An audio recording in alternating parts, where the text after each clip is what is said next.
menyambung apa namanya permohonan dari guru kita Habib Abdullah Ghashorni supaya kita sisihkan sebagian rezeki kita, ya, siapkan infaknya. Kalau yang dompetnya seletannya macet, tolong dibuka dari sekarang, ya. Jadi siapin infaknya. Antum semuanya yang laki-laki maupun yang perempuan silakan bantu pondok pesantren Syamsis Sumus Sabinatul Nuh yang sedang didirikan oleh Al-Ustaz Al-Habib Abdul Muttalib, ya, abah daripada Habib Ghashwari, ya. Mudah-mudahan pembangunan pondok pesantrennya cepat selesai, ya.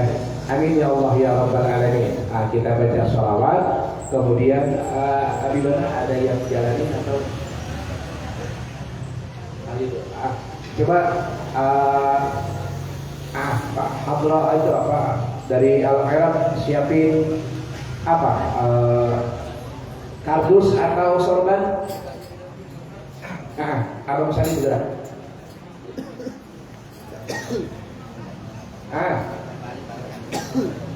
Nih kalau Pak kayak Satiadian, bagus dulu. Sambil selawatan siapin infak terbaik, ya. Mudah-mudahan Allah kabul, Allah balas lipat ganda, ya. Berupa sehat, afiat, kabul hajat semuanya. Fadhal selawat. Ya Baraka Syami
ganda.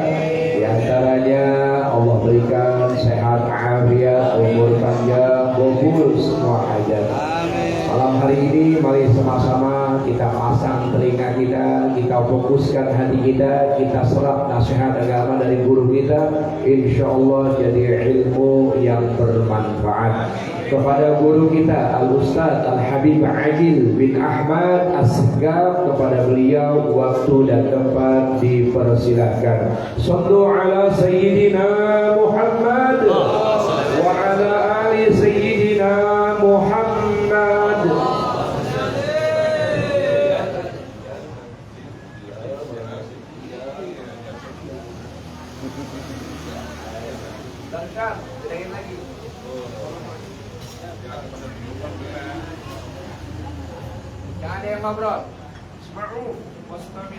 Assalamualaikum warahmatullahi ta'ala wabarakatuh.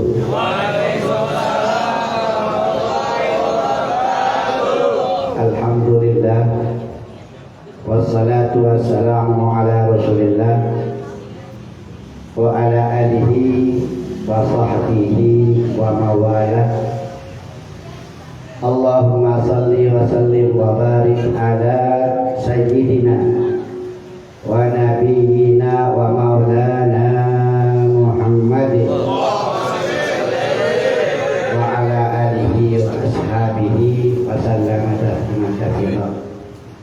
Sebelum kita lanjut, marilah kita kirim Fatihah kepada guru kita bersama Ustaz Allah Sayyid Walid Habib Abdul Rahman bin Ahmad As-Segaf wa auladi Habib Ali ibn Abdul Rahman ibn Ahmad As-Segaf. Allah yaghfir lahum warhamhum wa'afihim wa'fu anhum wa'aqim wujulahum wa wasi' madkhalahum wa Allah yaqdir darajatihim bil jannah wa ya'idu alaina min barakatihim wa asrarihim wa anwarihim wa ulumihim wa nafahatihim fid dini wa dunya wal akhirah. Sayyidahumul Fatihah.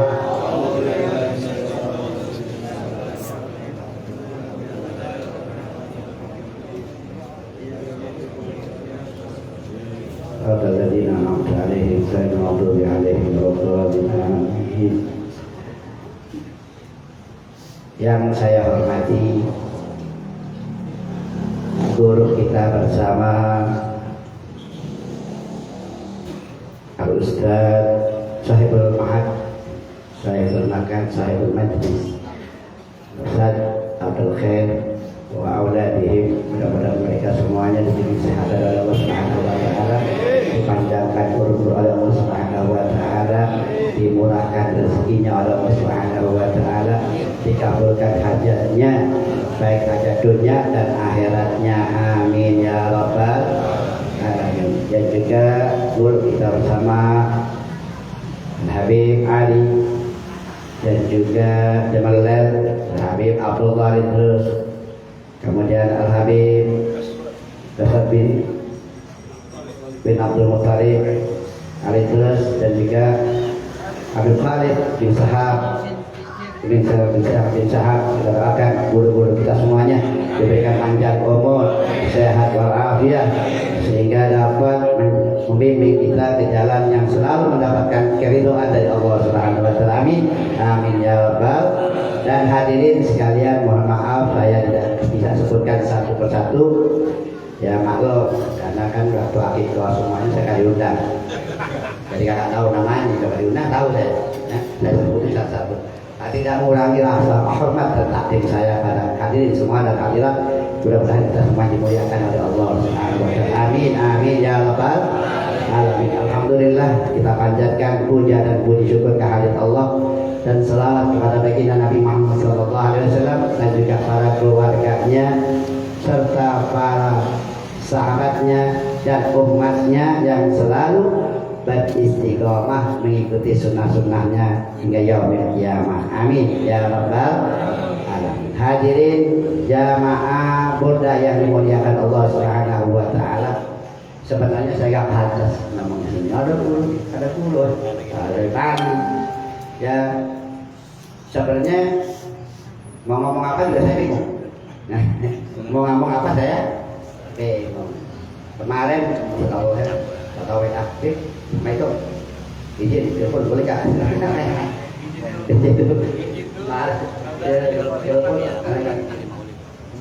Suruh ngisi depan, suruh kesini ya akhirnya insya Allah. Padahal apaan? Ada acara keluarga gitu di puncak sekarang. Ada kumpul sama keluarga. Saya jangan deh, ya satu apa kantil di sini nyangkut. Alhamdulillah nyangkut juga di sini. Insya Allah barakah semuanya. Amin. Amin ya rabbal alamin. Karena saya akan mengingatkan satu hadis dari Nabi Muhammad SAW tentang bab kumpulnya kita di malam hari ini. Sahabat bertanya kepada Nabi Muhammad SAW, ya Rasulullah, ya, ayu julusina khair. Ya Rasulullah, perkumpulan apa sih, majlis apa sih, duduk bagaimana yang baik untuk saya? Kata siapa? Kata sahabat Nabi Muhammad SAW bertanya. Kemudian Rasulullah Shallallahu Alaihi Wasallam menjawab, man takaratullahu ru'yatuh, yang dimana tempat duduk kalian, majlis kalian yang mengingatkan kalian tentang Allah Subhanahu wa Ta'ala. Yang pertama. Jadi kalau majlis yang kumpul yang tidak ada manfaatnya, berarti bukan termasuk daripada petunjuk Nabi Muhammad Sallallahu Alaihi Wasallam. Berarti majlis seperti ini adalah merupakan salah satu wadah di mana Nabi katakan, barang siapa melewati taman-taman surga, tartau, mampir, nimrung, nimrung, lewat, nimrung sama dulu, dari Jawa ke Pak. Soalnya tinggal pakai nomor. Kalau nggak malu ke depan. Kalau nggak malu ke depan. Kalau nggak malu ke tengah. Kalau malu di pojok. Ya, kalau kurang aja di lari. Dan Nabi Muhammad SAW saat itu ditanya setelah mati seperti ini, sahabat Nabi Muhammad mengatakan, tahu nggak kau siapa orang yang paling dulu depan? Nabi wahab, Nabi yang tahu. Terus tahu nggak kalian siapa yang dulu tengah dan siapa yang paling akhir? Kemudian dia pulang, kabur. Kata Nabi Muhammad SAW, yang duduk paling depan inilah orang yang pengen berjumpa dengan Allah. Yang paling depan pengen berjumpa dengan Allah. Yang kedua, dia malu-malu. Malu, mau ketemu Allah malu. Entah sebabnya apa. Kemudian yang ketiga, Nabi. Yang ketiga, subhanallah. Mau yang mana mau yang paling depan? Karena depan, kalau kata Nabi dalam hadis lain, ya, barang siapa, sesungguhnya orang belajar seperti ini, ya, itu merupakan salah satu pendekatan diri kita kepada Allah Subhanahu wa Ta'ala. Itu hadis, ya. Hadis itu panjang, saya ambil yang di bawah. Gitu. Ternyata majlis taklim adalah merupakan salah satu warisan Nabi Muhammad SAW. Mau saya ceritain nggak? Saya cerita ya. Kalau dia ngantuk kalau cerita, kalau bawain habis saya lupa itu ngantuk. Ya. Saya ceritain. Nah, saat itu Nabi Muhammad Sallallahu Alaihi Wasallam menjadi Sayyidina Abu Hurairah. Dia masuk ke pasar itu. Ya kayaknya kan bantu ini ya. Apa? Tahan aja. Jadi nggak tenang. Ya. Saat itu Abu Hurairah radhiyallahu anhu itu melewati pasar. Ya. Saat di pasar Abu Hurairah naik ke tempat yang agak tinggi ini, dia naik, teriak-teriak, Ayo hadirin orang-orang yang di pasar, saat ini nih Nabi Muhammad bagi-bagi warisan. Nabi Muhammad bagi-bagi warisan. Kira-kira itu betul gak kalau Nabi Muhammad kasih warisan? Bak rambutnya, ya, bok sorbannya, bok kopiahnya, bok ridahnya dan sebagainya. Kira-kira betul gak? Satu ridahnya potong-potong. Mau nggak? Ridahnya Nabi nih, contoh mana sorbannya Nabi itu dipotong dikit. Mau nggak ambil? Itu warisan Nabi Muhammad SAW. Orang-orang ayo nih dibagi-bagi warisan Nabi. Yang namanya warisan Nabi mau dibagi, masuk akal kan? Nabi kan miskin. Warisan dari mana? Nabi orang termiskin di dunia, Nabi Muhammad. Datang semuanya, masuk kau. Mana warisan Nabi? Membagi-bagikan? Ya. Panitianya ada yang masjid kok. Masjid masjid di situ dibagi-bagi warisan. Wah langsung semua. Pasar sepi. Tadi banyak orang karena mau merebut warisan Nabi Muhammad SAW seperti orangnya apa? Ngambil sembako. Semua. Kumpul di sana, dicari. Mana panitia membagi waris ini? Kagak ada. Baru kan itu orang dilihatin aja sama gue dibaca. Ya Allah ada. Bohong ente yang mereka. Tak bisa bohong. Karena kan dibagi-bagi sana. Gak ada pembagian warisan Nabi. Yang ada apa? Kamu lihat. Ada orang yang lagi duduk bertiga belajar mengajar, yang satu lagi baca Al-Quran, yang satu lagi berzikir, yang satu sholat. Nah itu warisan Nabi, kenapa kamu ambil? Itu warisan Nabi Muhammad SAW. Kumpul membahas tentang apa namanya? Tentang ilmu. Itu warisan Nabi Muhammad SAW. Berarti orang yang datang ke tempat majlis taklim ini berarti dia sudah mengambil warisan Nabi Muhammad. Alhamdulillah. Tidak aradallahu bi'abdi khairan fayafaqihu fiddin. Kita ini adalah makhluk pilihan, anugerah dari Allah. Ini hati kita dikasih ketak.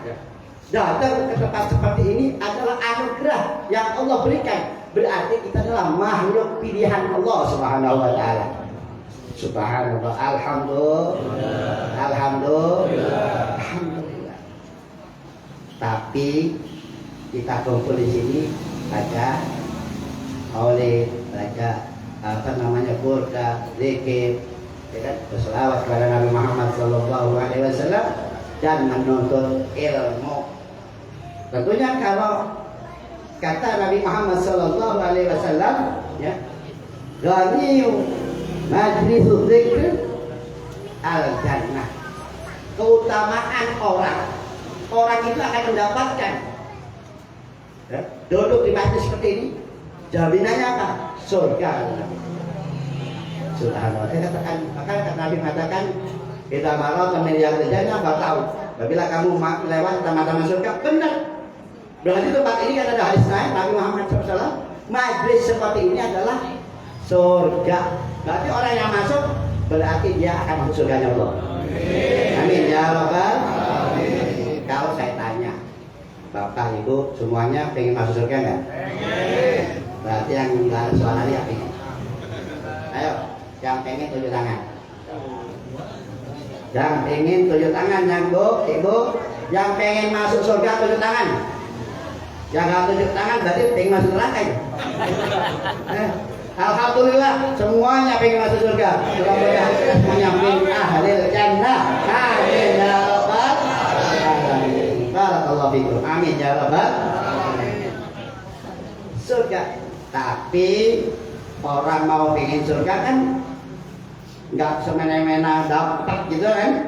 Nggak semena-mena dapat. Ada adabnya, ada tata caranya untuk mendapat surganya Allah Subhanahu wa taala. Memang sih benar, kullu ummati yadkhuluna jannah. Semua umatku masuk surga. Illa man aba, kecuali yang tidak. Wa ya Rasulullah, siapa yang enggak mau? Paman atauan jannah wa man asani. Bapak apa? Siapa yang enggak taat Nabi enggak mau di Nabi ya masuk neraka. Berarti kita dijamin sama Nabi. Kalimat yang pertama, kullu ummati yadkhulul jannah. Setiap umat itu pasti masuk. Alhamdulillah. Tinggal bagaimana kita mendapatkan surga itu.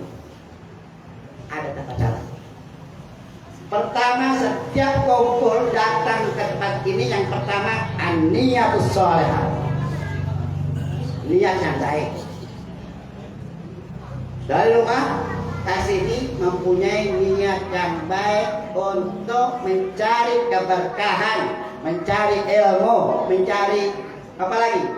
Semuanya ada di sini. Semuanya ada di sini. Ente ini mungkin rezekinya sempit, kakak ada rezeki. Di sini kita dibacakan apa? Doa dan salawat. Salah? Tidak kunta fi dzikrin aw maradin aw fakrin fa yakthir bis sholati ala Nabi Muhammad. Apabila kalian nih galau, hati galau tuh galau. Galau, orang sini punya tiga apa yang perempuan? Nggak ada yang muda-muda nggak tahu. Dan bapak galau ngerti ya? Hah? Bete. Bete. Lagi bete ini jumpa aja. Kemudian lupa banyak kesalahan hilang. Kemudian sakit, kuyang-kuyang di kepala nih, di rumah kuyang namun TV kebanyakan. Hafid konotin aja. Kuyang. Baca selawat banyak hilang kuyang. Dan apabila kalian yang punya duit, susahnya itu maka jadi sholat ala Nabi Muhammad. Baca selawat ala Nabi Muhammad. Mau banyak ketiga? Mau banyak selawat. Alhamdulillah. Allahumma sholli ala Muhammad.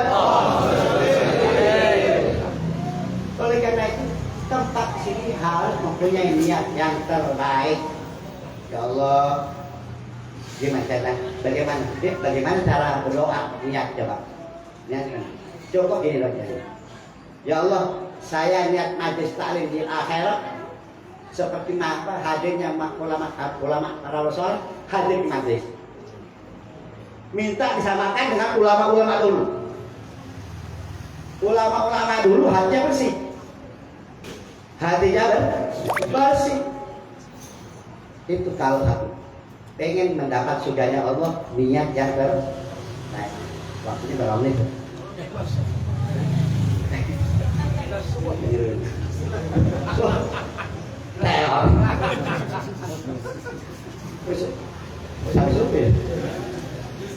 Sabun. Ya, yang pertama niat besar. Yang kedua bilul wudu. Sama tanya, siapa yang wudu? Yang wudu sama bayang nggak wudu? Wudu dari rumah, wudu niat datang ke majelis wudu dulu. Baik. Tapi saya masuk ke majelis lagi baca-baca, kentut tetap pahalanya seperti awal. Wudu. Mungkin yang ibu. Saya lagi dalam bulan. Gimana cara tapi dia istiqomah ke majelis itu wudu sebelumnya. Dia sekarang datang bulan hadir sama pahala seperti jaga wudu. Itulah umat Nabi Muhammad. Keuntungannya luar biasa. Contoh, ini paling enak. Contoh begini. Kita dua anak besok ketemu gua hantam. Ya. Tapi biasanya ketemu ahlan had. Gak jadi, dapat dosa kan? Ada. Tapi, wah, siapa? Tapi saya kasih duit. Dosa dapat duit malam. Kita besok gak dapat duit, tuh dia. Dapat pahala kan? Dapat tuh mata Muhammad. Enak kan? Enak. Tapi yang benar niatnya. Niatnya benar. Kalau punya duit, kita dulu lagi haji loh. Kalau punya duit, tapi mau haji itu, haji mah bisa. Ya, kagak bisa. Jadi niat benar-benar begitu. Itulah keutamaan istimewaan umat Nabi Muhammad Sallallahu Alaihi Wasallam. Pertama saya ulang lagi.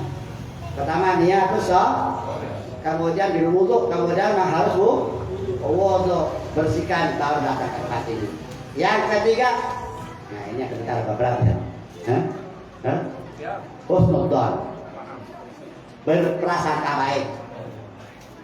Kata Habib Umar yang kemarin di hall, kemarin Habib Umar bersih, beliau mengatakan kalau bahasa Arabnya, barang siapa berhusnudzon, berperasaan baik kepada hal sesuatu, kemudian kejadiannya enggak sesuai dengan kebaikan itu, tetap dapat kebaikan. Contoh nih, husnudzon, hujan kencang nih, wah, waduh, sekarang jalan hell pesal ini, kalau udah, kalau saya jalan, tak sakit, kata saya kena hujan sakit, sakit. Kira-kira sakit ya? Oh enggak, bismillah, jalan, datang, lu masuk, alhamdulillah, ikut majelis, ya. Seandainya di sini nggak jadi, bocor semuanya itu, pelapor-pelapor sudah usah bocor semua, kan nggak ada. Umpamanya saya, bocor semuanya, bocor semua, bocor, akhirnya jadi tarik, dia dapat kebaikan. Dapat kebaikan, perasaan kata yang baik itu ibadah Allah Subhanahu. Dan sebaliknya dia berprasangka buruk, wah kalau saya sana nih hujan begini, wah sakit pas saya. Kesini gak hujan, pasti pulang sakit. Paham tidak? Husnuzon, majelis saling husnuzonnya baik. Berprasangka baik kepada majelis. Insya Allah saya ke majelis ini, insya Allah saya sehat, insya Allah Allah kasih rezeki, insya Allah saya diberikan panjang umur. Terus gitu, prasangka yang baik, husnuzon kepada Allah Subhanahu Wa Taala, pasti dijawab sama Allah Subhanahu Wa Taala. Amin ya Rabbal. Siap nggak nih? Siap. Kemudian yang ketiga, al-intisab, rendah diri, habis-habisin tuh rendahnya. Rendah banget, tidak ada. Kita ini aja siapa ini? Kita tak boleh. Ya, ada ustaz macam ambil alim. Oh, saya ustaz. Salah. Itu gak ikuti sunnah. Ya ini itu peraturan Nabi Muhammad SAW. Karena bukan majelis dia. Lepas pakaiannya, hinakan di tempat itu hinakan. Habis jangan merasa, wah saya ini kan RT, saya ini lurah, saya ini camat, saya rumah di depan dong. Hilangkan semua dari majelis. Ini hak orang lain. Kita di situ nemrong, cari pahala, cari keberkahan majelis itu. Duduk hantar, alhamdulillah. Begitu. Jangan orang menjadi lepasin pakai, rendahkan saudaranya. Kalau masih uang saya pasti hati kibir. Kibir ya? Apa kibir? Kibir sombong. Sombong itu salah satu sifat orang menang. Jadi begitu. Siap ya? Siap dah. Esok kalau mari saya sini boleh niat, ya Allah, saya niat majelis taklim di Sakaratul Khair seperti hadirnya para sahabat soleh saat majelis taklim. Insyaallah berkah. Kedua, wudu. Dikit lagi saya ulang-ulang biar menjadi diingat. Saya lupa lagi. Biasanya lupa di malam ini kan bingung. Ternyata apa dulu doakan. Saya. Nah, kalau saya masuk kan belum masuk belum ada orang. Ngasih tumpuk saya tak kosong dong. Nanti kan gak ada apa-apanya kan. Dah, begini. Makan dia udah namanya sambal kat aja deh. Gratis. Alhamdulillah. Kalau saja mati. Yang keempat, berpaham. Yang ketiga usul apa intisab, yaitu meletakkan diri kalimat bil akhlakul karimah, dengan akhlak yang baik. Sehebat apapun pengen gurunya alim setinggi langit ilmunya, tapi kalau kita belajar nggak ada akhlak sama sekali, subhanallah, ilmu itu nempel sekali. Seandainya nempel pun tidak akan manfaat, justru akan mencelakakan dia dirinya sendiri. Banyak sekarang, nih banyak nih, kita contohin. Sekarang kan ada tes DNA, tahu nggak tes DNA? Hah? Tes DNA. Habib harus tes DNA. Ini Habib kan ya. Sekarang mau dites dengan Nabi. Apa dia mau ngambil rambutnya Nabi di sono? Di Mekah? Hah? Di Madinah? Apa dia mau ngerok-ngerok kuburan Nabi? Hah? Bahrul enggak? Bahrul enggak? Bahrul. Yang ngomong orang pintar apa orang apa ya? Ahli kita, buktinya dia bisa ngoreksi-ngoreksi. Baca pintu kitabnya. Kenapa kok jadi becak seperti itu? Enggak ada halnya kan? Belajarnya kelas. Belajarnya kagak ya. Jadi bukan bukan suatu pertimbangan bahwa orang itu pintar kita. Justru kita yang bodoh-bodoh, yang nggak ngerti agama, nimbrung, yang belajarnya setiap 11 kali datang belajar cuma dengar doang, lebih mulia, lebih hebat cintaannya ke Ahlul Bait. Subhanallah. Apa kata Nabi Muhammad SAW? La yuhibbuna ahlul bait illa mu'minuna taqi. Ya, tidaklah seorang itu mencintai ahlul dzurriyyatun Nabi Muhammad SAW, ahli bait Nabi Muhammad SAW, kecuali orang yang beriman dan yang benar-benar bertakwa. Berarti kalau orang nggak cinta sama dzurriyyah Nabi berarti apa? Tidak beriman ya, tidak bertakwa. La yaghiduna ahlul bait, dan tidaklah seorang itu benci, nggak suka kepada dzurriyyah Nabi Muhammad SAW illa munafiquna sadi, kecuali orang munafik yang memang benar-benar jelas-jelas akan dimasukkan ke dalam neraka Allah Subhanahu wa ta'ala. Sekarang pakai tes DNA, wah dulu banget. Apa? Jahil murakkab. Jahil murakkab. Tahu jahil murakkab? Hah? Jahil murakkab. Bodoh kuadrat. Tolol dan bego. Subhanallah, luar biasa mereka itu. Memang sekarang kita sedang digoncang, luar biasa. Ya.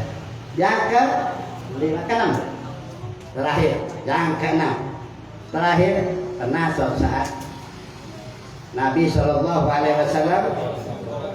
itu ditanya oleh Sa'ad bin Waqqas, ya Rasulullah, wahai Nabi Muhammad SAW, tolong dong berikan aku agar aku bisa berdoa langsung dijabah sama Allah. Doain aku supaya aku bisa berdoa langsung dijabah sama Allah Subhanahu wa ta'ala. Pengen kan? Pengen. Tapi atik amaka takun,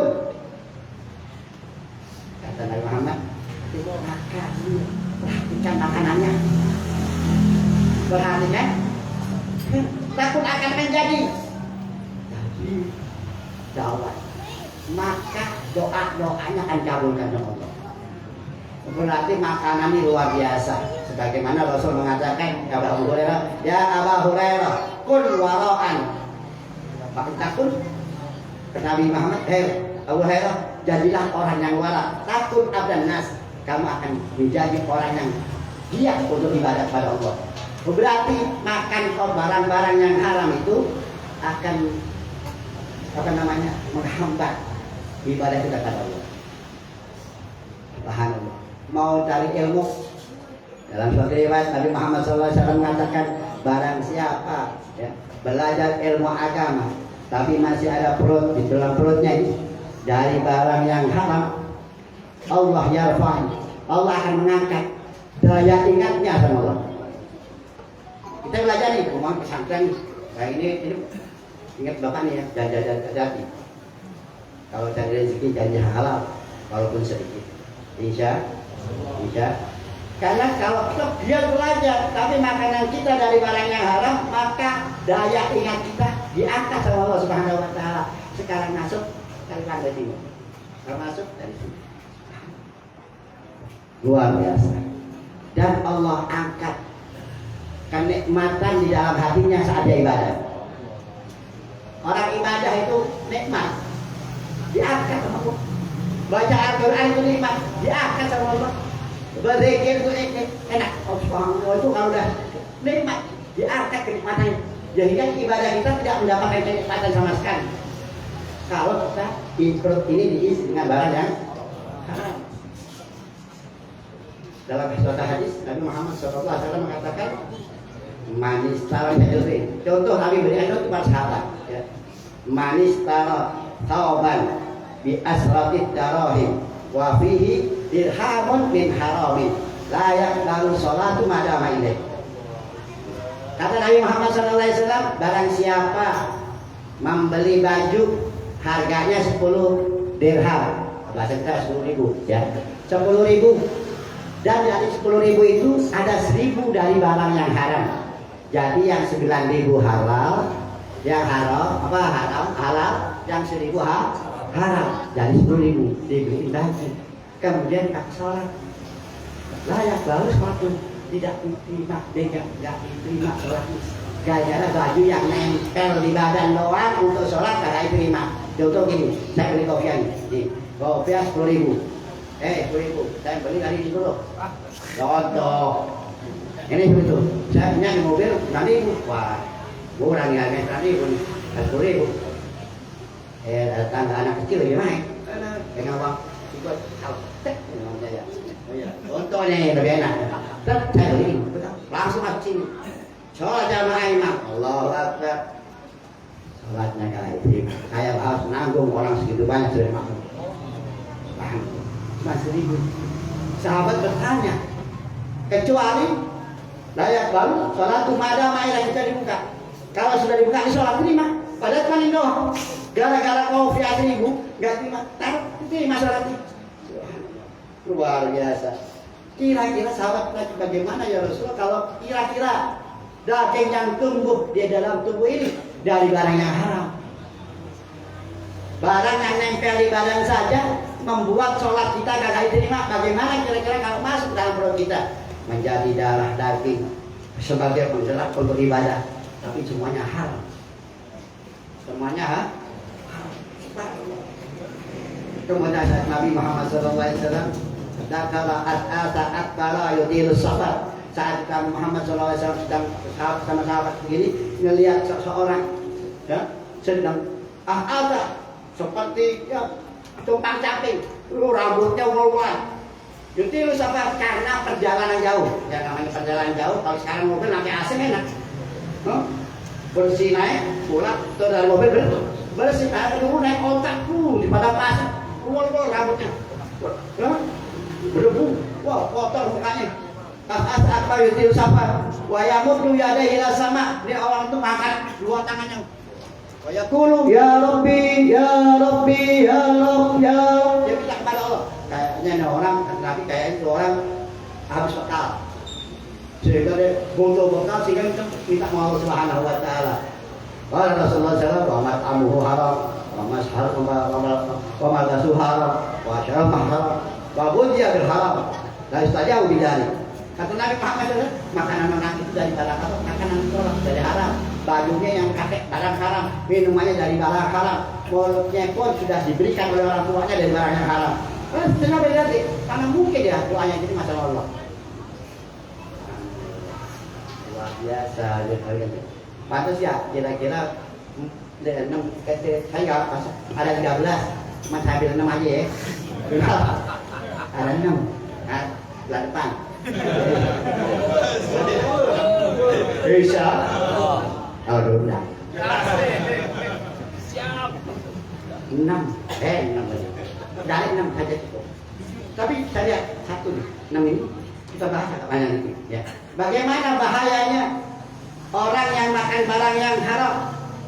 Di dalam Alkitab katakan Al-Imam Al-Kasor mengatakan di dalam Injil. Dikatakan Injil, di Taurat ada, tapi ini ada. Katanya apa? Barang siapa yang tidak memperhatikan dari mana sumber mata pencariannya, maka Allah pun tidak akan pedulikan dari mana dia masuk di nerakanya Allah. Boleh tahu ini Bapak bil haram ini kerja gitu. Tahu itu. Tapi kita kawan dulu. Bodoh amat, yang penting dapat. Yang penting dapat. Maka nanti yaumil kiamah Allah pun tak peduli dari mana itu masuk nerakanya. Pintu yang mana aja boleh. Kalau kita kan banyak pengen masuk pintu surga yang mana aja kan? Di kebalik. menceritakan luar biasa. Nih, agamanya kalau kata Nabi Muhammad Sallallahu Alaihi Wasallam, ya, la yadkhulul jannah lahman nabatan fi suhtin fannaru aula bihi, tidak bakal masuk surga yang mana di dalam tubuh kita ini ada daging yang tumbuh dari barang yang haram. Fannaru aula bihi, yang pantas jadi bahan api nerakanya Allah Subhanahu wa taala. Nauzubillah. Mudah-mudahan kita jaga oleh Allah Subhanahu wa taala, diberikan rezeki yang halal dan thayyiban, wasi'an, ghani'an, mari'an, wa quwwata fil iman, wa yakin bi rahmatika ya arhamar rahimin. Ini yang bisa menyebabkan kalau kita sudah terhindar daripada ini, pantas dan cocok dan pasti kita akan mendapatkan janji Nabi Muhammad, yaitu surganya Allah Subhanahu wa taala. Amin. Amin ya rabbal alamin. Karena waktu sudah tidak mengizinkan, mohon maaf wabillahi taufiq wal hidayah. Wassalamualaikum warahmatullahi taala wabarakatuh. Waalaikumsalam warahmatullahi wabarakatuh. Ya Allah.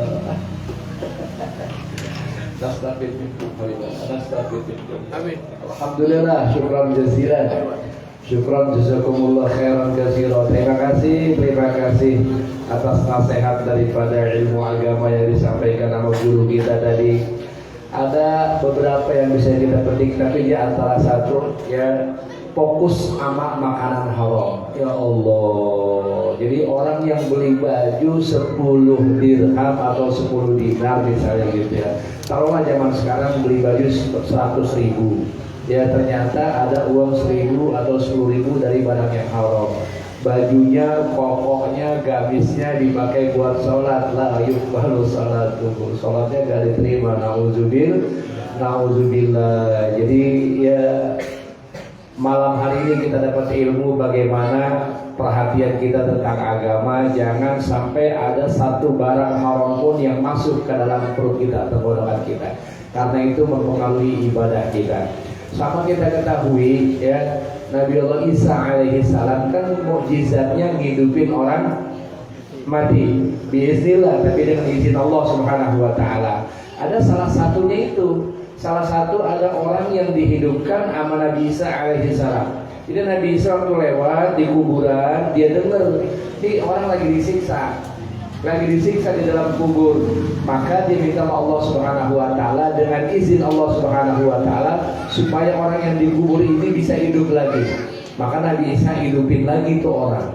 Ketika hidup lagi, bangkit dari kubur, dia tanya, ya Nabi Allah Isa, emang udah kiamat ini? Belum kiamat. Kenapa saya dihidupkan? Karena saya dengar kamu sedang disiksa. Ngomong-ngomong, kamu disiksa kenapa emang?